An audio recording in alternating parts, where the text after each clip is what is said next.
Well, I mean, I should perhaps go back to what is the foundation of my philosophy, because that I think helps build up, to explain my actions.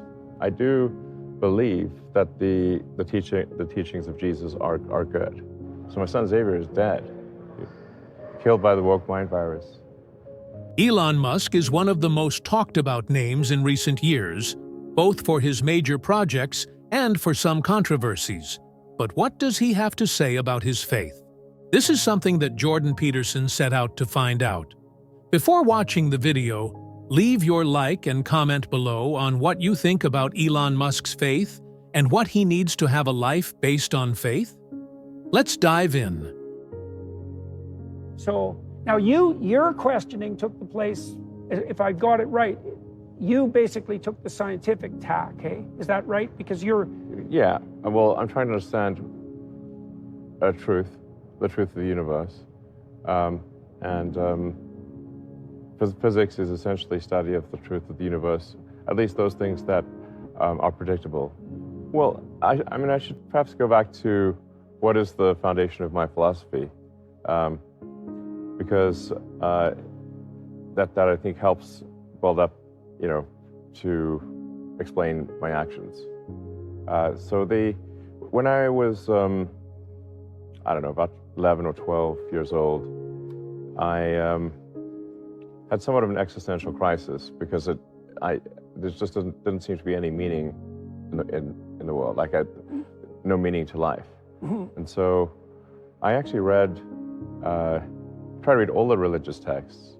At that age? Yes. Okay. So I was a voracious reader as a kid. So I, obviously read the Bible. I read the Quran, the Torah, the various, a bit on the Hindu side. Just trying to understand all these things. Obviously, as a 12-year-old, you're not really going to understand these things super well, but I've just... Well, you understood it well enough to have an existential crisis when you were 11 or 12. Yeah, I'm just trying to Well, figure that's out, a start. does anyone have an answer that makes sense? And then I started getting into the philosophy books, and I read quite a bit of Schopenhauer and Nietzsche, and which is quite depressing to read as a kid. Yeah, you might say that. That's depressing as an adult, but none of them really seem to have, to me, answers that resonated, at least to me. Well, so, while I'm not a particularly religious person, I do believe that the teachings of Jesus are good and wise, and that there's tremendous wisdom in turn the other cheek. And for a while there, when I was saying, I thought, well, that's really a weak thing to do. Yeah, it can be. If someone, and with respect to bullies at school, I think you shouldn't turn the other cheek, you should punch them on the nose. And then thereafter make peace with them. But they need to stop bullying you, and a punch in the nose will stop that. And then thereafter, make peace. So sometimes that punch on the nose is the first step in making peace with bullies. Yes, it may, change their career from being a bully to perhaps they shouldn't be doing such things. Yeah, I think there's, anyway, so why not I think bitterness? This notion of forgiveness is important. I think it's essential because if you don't forgive, then, as I forget who said it, but an eye for an eye makes everyone blind. If you're going to seek vengeance and you have this never-ending cycle of vengeance, I'm actually a big believer in the principles of Christianity. I think they're very good. So in what sense, then, are you not religious? Well, so Dawkins just came out 3 weeks ago or thereabouts and announced that he was a cultural Christian, right? And so the question... Right, I would say I'm probably a cultural Christian. Okay, so... I was brought up as an Anglican, and I was baptized. And although, oddly enough, my parents also simultaneously sent me to a Jewish nursery school, preschool. So it was Jesus our Lord Well, you know, the Jews have a reputation for being religious too, you know. Yeah, no, I might have been the only non-Jewish kid at the school. I didn't even realize that was the thing. But I was just singing Hava Nagila one day and Jesus is our Lord the next, you know. Mm-hmm. I do think those are good ones. Okay, so that's why I asked you the question about why you would consider yourself not a religious person, because it seems to me that the essence of it isn't the statement that you abide by a particular Protestant creed, let's say. It seems to me much more akin to the notion that you believe that. I think this is, I mean, one, I guess, could call it a religion. I wouldn't be upset about that, but that is my religion for, you know, lack of a better way to describe it is really, it's the religion of curiosity, the religion of greater enlightenment, and then if you follow that, so like that's the goal, then what falls out of that goal? What falls out of that goal is to have consciousness expand in scale and scope. So you have, so it's I use scale and scope to say that we want more consciousness, and I think it's also good to have varied consciousness. You know, so that everyone's not thinking exactly the same thing. That's those multiple eyes, eh? Yeah. Marduk's head. So I think it's probably good to have multiple religions and have different perspectives on things.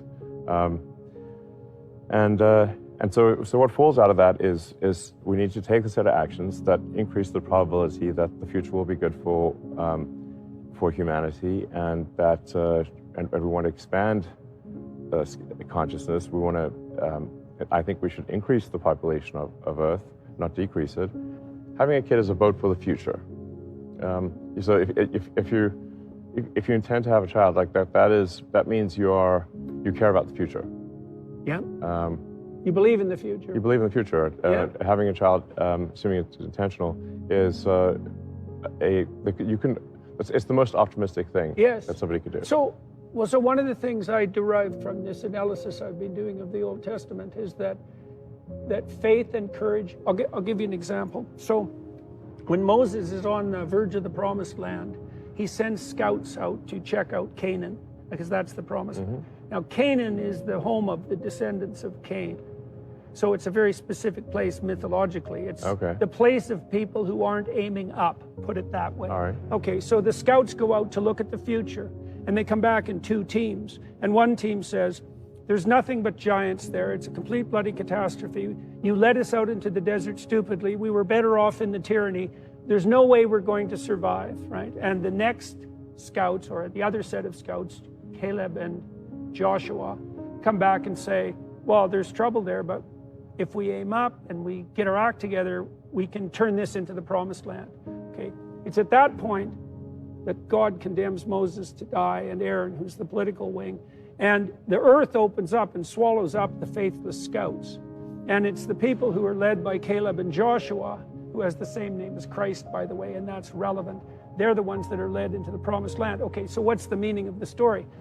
Well, the future's always a challenge, because you can say, well, look at all the suffering that constitutes life, and look at all the potential horrors of the future. And certainly people do hesitate about bringing a child into a world like this. I hear that often, yeah. Yeah. Well, and it's weird because if you had to bring a child into the world and you had to pick a time, you'd probably pick this one. Yes. And so obviously everybody who had a child, at least by choice in the past, did that in spite of the catastrophe of the future. But, sorry, it's like, we're going to make this work. Yeah. We're going to make this work. And a child is a vote in that direction. A child is a vote for the future. Yeah. How many kids do you have now?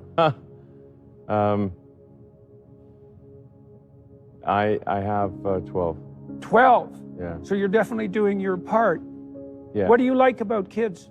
What do you like about your kids? I mean, there's an older batch and a younger batch. Okay. So there's quite a big difference. Little X, who's over there, he's the eldest of the youngest. He's 4. And my older boys are 20 and 17, turning 18 shortly. So big gap. So what did you like about having kids? Well, I think kids are delightful. Why?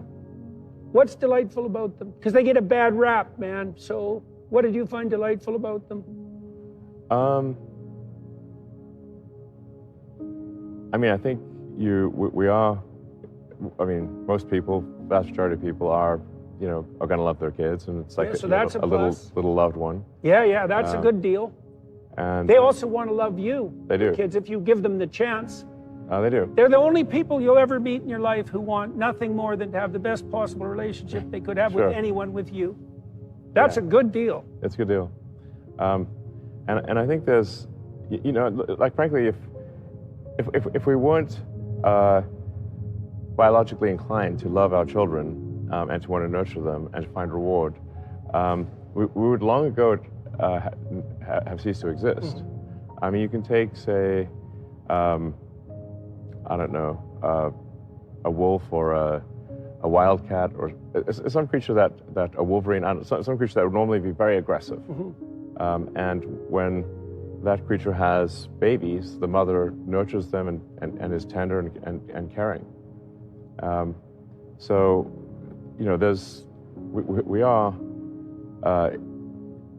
we've evolved to love our offspring. It's a natural thing.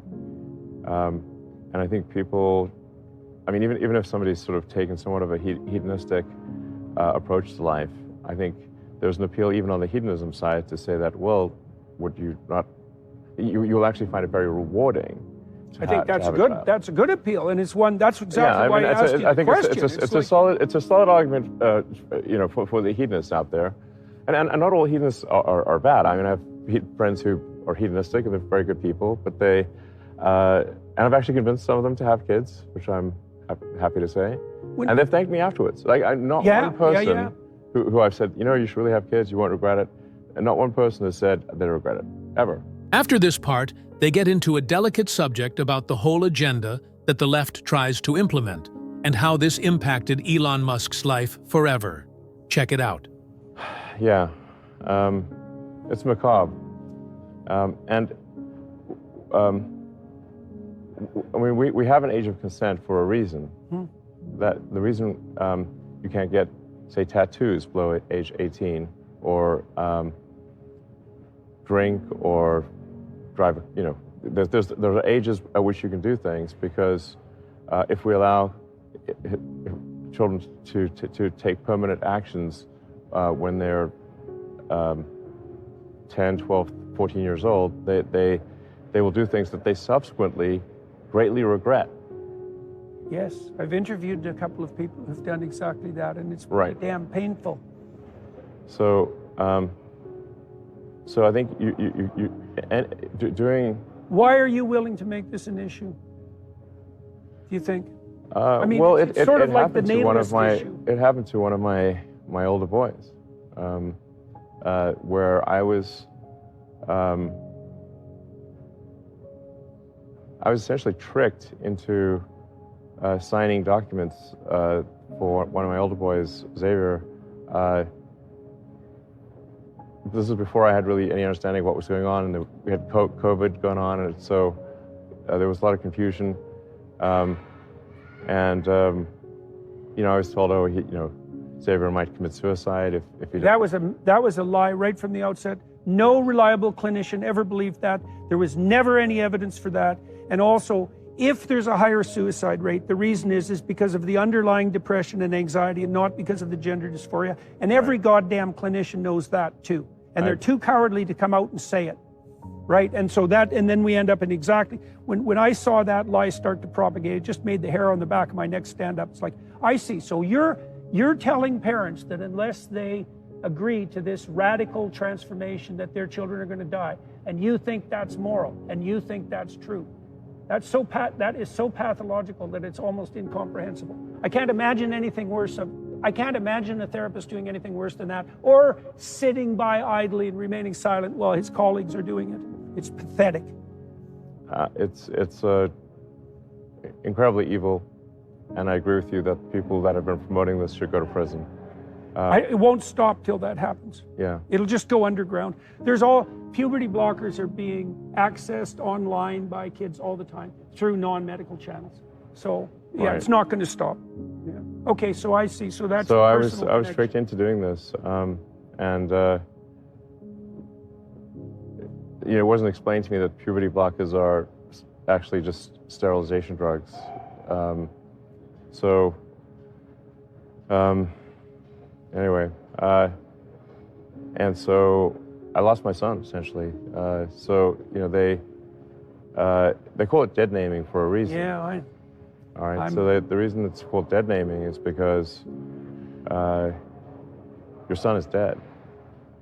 So my son Xavier is dead, killed by the woke mind virus. I'm sorry to hear that. Yeah. I can't imagine what that would be like. Yeah. So.